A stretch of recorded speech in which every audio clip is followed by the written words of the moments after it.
Hello बच्चों, welcome back to the channel. कैसे हैं सब लोग? आई होप सब बहुत ही ज्यादा बढ़िया हो यार। और बेटा आपका आज जो अकाउंट्स का एग्जाम है सीए फाउंडेशन का, वो बहुत ही ज्यादा बेहतरीन, बहुत ही ज्यादा बढ़िया गया है। आई होप सो, ठीक है। और अब जो है बेटा आपको 1.5 डेज अप्रोक्सीमेटली मिले हैं for preparing your business law and BCR वाला एग्जाम, राइट। आज 24 ऑफ जून है, आपका अकाउंट्स का एग्जाम हो चुका है। अब 26 ऑफ जून यानी परसों जो है आपका बिजनेस लॉ एंड बीसीआर का एग्जाम है बेटा।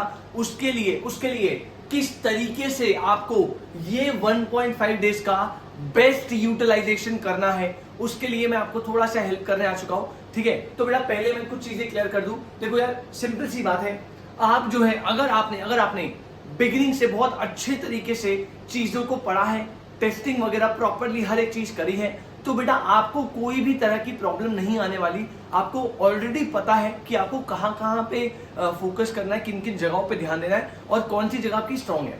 बट कुछ ऐसे बच्चे होंगे बेटा जिन्होंने बिगिनिंग से ज्यादा मेहनत नहीं करी या थोड़ा सा भी अंडर कॉन्फिडेंट है, कॉन्फिडेंस उन्हें नहीं आ रहा लॉ में, वो बिल्ट नहीं हो पा रहा, तो उनके लिए मैं थोड़ा सा हेल्प कर रहा हूं। और मैं आपको 1.5 डेज का यूटिलाइजेशन बता रहा हूं कि अगर आप 1.5 दिन बहुत जम के ऐसे मेहनत कर लो तो आप जो है थोड़ा बेटर इंप्रूव कर लोगे और अपने अच्छे खासे एक वेटेज वाले सिलेबस को कंप्लीट कर लोगे, राइट। अब बेटा मैंने जो है आपके 1.5 डेज को 4 स्लॉट्स में डिवाइड करा है। अब सबसे पहले आज 24 ऑफ जून है, आज आप अपना अकाउंट्स का एग्जाम देकर आए, राइट। अब अकाउंट्स का एग्जाम दे के जैसे आप घर पहुंचोगे, राइट, आपका 5 बजे शायद एग्जाम खत्म होगा, 5 से आप अपने सेंटर से घर पहुंचोगे, 7-8 बजे तक लगा लो आप पढ़ने बैठे, ठीक है। तो मान लो 7 बजे आप आराम से पढ़ने बैठे, ब्रेक लेके बैठ गए आराम से, और 7 बजे से लेके आपके पास जो भी टाइम, लेट्स अज्यूम 7 बजे से आप रात के 2 बजे तक का स्लॉट ले रहे हो, ठीक है। अप्रोक्सीमेटली ये 5 to 7 आवर्स आपके पास अवेलेबल है। अब यहाँ पे बेटा, यहाँ पे आपको बिल्कुल भी, पहली बात तो थकने की कोई रिक्वायरमेंट नहीं है भाई। 6 महीने की जो आपकी मेहनत है, कॉन्टिन्यूस हार्डवर्क, उसका रिजल्ट ये चीज है। अगर आप इस 6 दिन या 7 दिन में थोड़ा सा भी वीक पड़े तो बेटा आपको ये कॉस्ट करेगा 6 मंथ्स, जो कि आप बिल्कुल भी नहीं चाहोगे। तो ये जो ये ना कि हम एग्जाम देके आए हैं, अभी ब्रेक लेंगे, रात को पढ़ेंगे, ये मेंटालिटी अभी आपको छोड़नी पड़ेगी और आपको 1.5 डेज का बेस्ट यूटिलाइजेशन करना पड़ेगा। 7 से 2 के स्लॉट में, स्लॉट नंबर 1 में आप आए आफ्टर एग्जाम। अब इस टाइम पे आपको पूरा फोकस के साथ ये कोशिश करनी है कि एटलीस्ट हम अपने लॉ के 2 एक्ट, छोटे छोटे एक्ट लिए जान के मैंने, एक है आपका सेल ऑफ गुड्स एक्ट 1930 और एक है इंडियन पार्टनरशिप एक्ट 1932। इसमें टोटल 4 यूनिट्स है, इसमें 3 यूनिट्स है।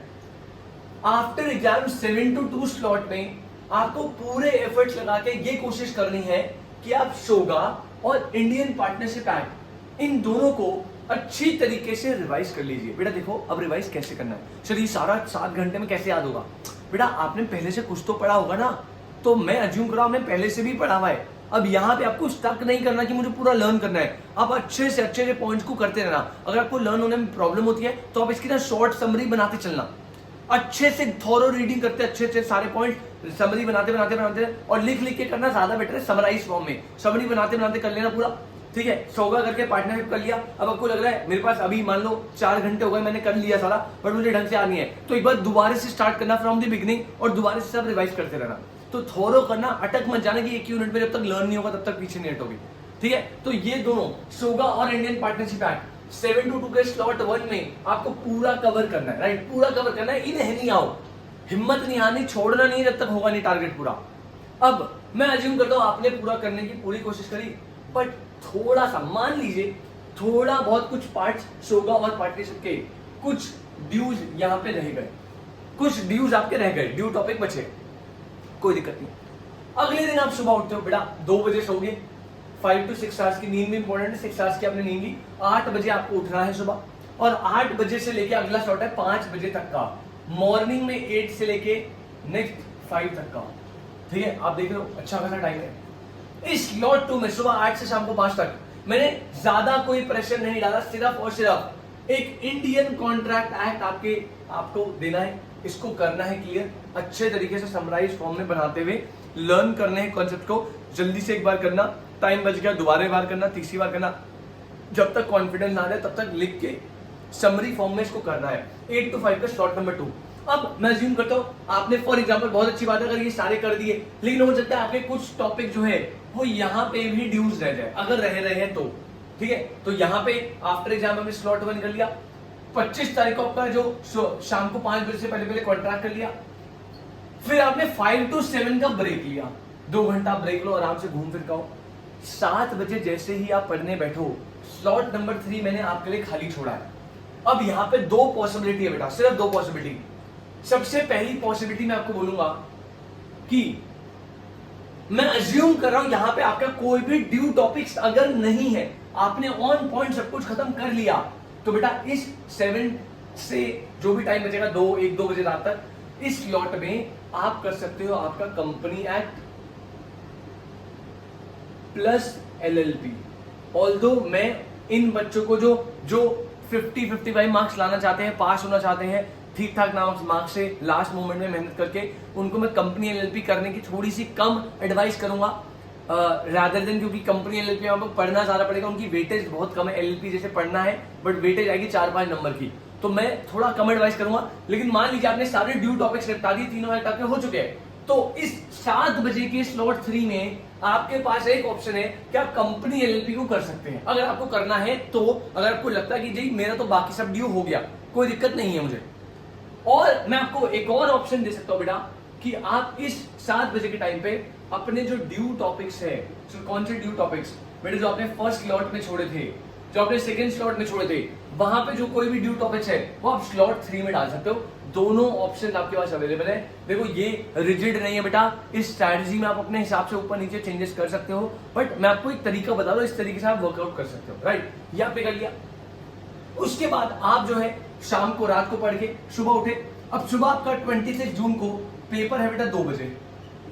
2 बजे अगर आपका पेपर है तो मैं अज्यूम करता हूं 12 बजे तक तो पढ़ ही सकते हो। 12 से पहले आपका स्लॉट 4 निकला, सुबह 8 बजे आप उठे और 8 से लेके 12 बजे 4 घंटे का स्लॉट आपके पास यहाँ पे अवेलेबल है। इस 4 घंटे के स्लॉट में मैं आपको रिकमेंड करूंगा कि आपको बीसीआर करना है। अब बीसीआर में करना क्या है बेटा, बीसीआर में सबसे पहले आप क्या करना, कम्युनिकेशन करना, राइट। 6 नंबर फ्री के है भैया, थोड़ा सा पढ़ना है, 3-4 पेज का चैप्टर है, अच्छे से समरी फॉर्म में रिवाइज कर लेना। कम्युनिकेशन क्या होता है, इफेक्टिव क्या होते हैं, एडवांटेजेस वगैरह, लिमिटेशन वगैरह, कैरेक्टरिस्टिक्स ऑफ गुड कम्युनिकेशन, उसके बहुत सारे चार्ट्स अगर आपको याद हो, सर्कुलर फ्लो ऑफ कम्युनिकेशन है, ठीक है, और चेन कमांड है, ये सब करके जो डायग्राम्स बने उनको याद कर लेना। कम्युनिकेशन हो गया, ठीक है। कम्युनिकेशन के बाद 1-1.5 घंटा आपने कम्युनिकेशन लगाया, इसके बाद कोई वैसे रिजिड टॉपिक बचा नहीं। उसके बाद आप सारी चीजों के फॉर्मेट्स देख लीजिएगा। सर फॉर्मेट जैसे आर्टिकल का, रिपोर्ट का, लेटर का, ठीक है, आपका जो है आपका फॉर्मल लेटर हो गया, आर्टिकल, रिपोर्ट हो गया, उसके बाद नोट मेकिंग, समरी, प्रेसी, उन सब के आप आराम से फॉर्मेट देख सकते हो। और 12 से पहले पहले आप बीसीआर वाला पोर्शन कर लेंगे, ठीक है। यहाँ तक आपका अगर मामला हो गया बेटा, तो आप 1.5 डेज को बेस्ट तरीके से यूटिलाइज कर सकते हो। सोगा पार्टनरशिप सबसे पहले, फिर अगले स्लॉट में कॉन्ट्रैक्ट, अगले स्लॉट में या तो आप ये दोनों कर सकते हो। अगर आपको लग रहा है नहीं भैया मुझे इस चक्कर में नहीं पढ़ना, मेरे को तो 50-60 नंबर लाके बस टिक जाना है, पास हो जाना है ठीक ठाक नंबर से, तो आप ये ड्यू टॉपिक्स कर सकते हो। और यहाँ लास्ट वाले पोर्शन में बीसीआर, ये आपका तरीका है, और ये आप फॉलो करोगे तो 1.5 डेज में आप मैक्सिमम कोर्स को कवर कर सकते हो बड़े ही आराम से, ठीक है। तो आई होप बेटा आपको अच्छे से समझ आया हो। और इस सब के बाद मैं छोटी सी टिप दूंगा, ऑल्दो मैं शॉर्ट्स में बनाता, शॉर्ट्स वीडियोस के थ्रू ये अपडेट देता रहूंगा, बट इन सब के बाद पेपर में आपका सबसे ज्यादा फोकस होना चाहिए बेटा 2 चीजों पे, स्पेसिफिकली बिजनेस लॉ में। सबसे पहला और सबसे इंपॉर्टेंट है दैट इज टाइम मैनेजमेंट। आपका पेपर लेंदी आएगा, मैं पहले ही बता रहा हूं, तो टाइम को बहुत अच्छे से मैनेज करना, अदरवाइज आपका काफी पेपर छूट जाएगा। बिजनेस लॉ और बीसीआर के जो एग्जाम है उसको बहुत बैलेंस आउट करके आपको चलना पड़ेगा। अनसीन पैसेज को थोड़ा सा होल्ड करके चलना, वो 5 नंबर है, फ्री के है, लेकिन उसमें आपका टाइम बहुत ज्यादा जाएगा क्योंकि पैसेज बड़ा होगा, आपको 1-2 बार उसे पढ़ना पड़ेगा, तो उसको थोड़ा पहले बाद में करेंगे, पहले बाकी चीजों पे ज्यादा फोकस करना। टाइम मैनेजमेंट के साथ दूसरी चीज जो है दैट इज प्रेजेंटेशन, जो आपको बहुत ज्यादा ध्यान रखनी है। अच्छे तरीके से नीट एंड क्लीन लिखना, टेक्निकल टर्म्स को यूज करना। ऐसा नहीं है कि आपको बहुत तगड़ी इंग्लिश लिखनी है या कुछ ऐसा कुछ भी नहीं है। आप बेसिक इंग्लिश लिखिए, ग्रामर का ध्यान रखिए, बट द मेन और कोर फैक्टर इज कि आपको इंग्लिश, जनरल इंग्लिश नहीं लिखनी, आपको वहां पे टेक्निकल टर्म्स ऑफ लॉ को यूज करना पड़ेगा, तभी आप जो है बेटर स्कोर कर पाओगे और बेटर तरीके से प्रेजेंट कर पाओगे आंसर्स को, ठीक है। तो ये छोटी मोटी टिप्स है, बाकी मैंने यूटिलाइजेशन कैसे करना है 1.5 डेज उसको बता दिया है। इस तरीके से आप कर सकते हो, और कोई स्ट्रैटेजी आपको अपनानी है वो भी अपना सकते हो बेटा। Thank you so much. अगर आपको इस वीडियो से हेल्प ली, जस्ट एक कमेंट दे दीजिएगा नीचे, और कोई भी और तरह की हेल्प आपको चाहिए होगी प्लीज आप मुझे बताइए। ज्यादा से ज्यादा दोस्तों को शेयर करना बेटा, ताकि ज्यादा लोगों की, ज्यादा स्टूडेंट्स की हेल्प हो पाए। Thank you so much. All the best for exam, 4 दिन एग्जाम। चलिए मिलते हैं आपसे।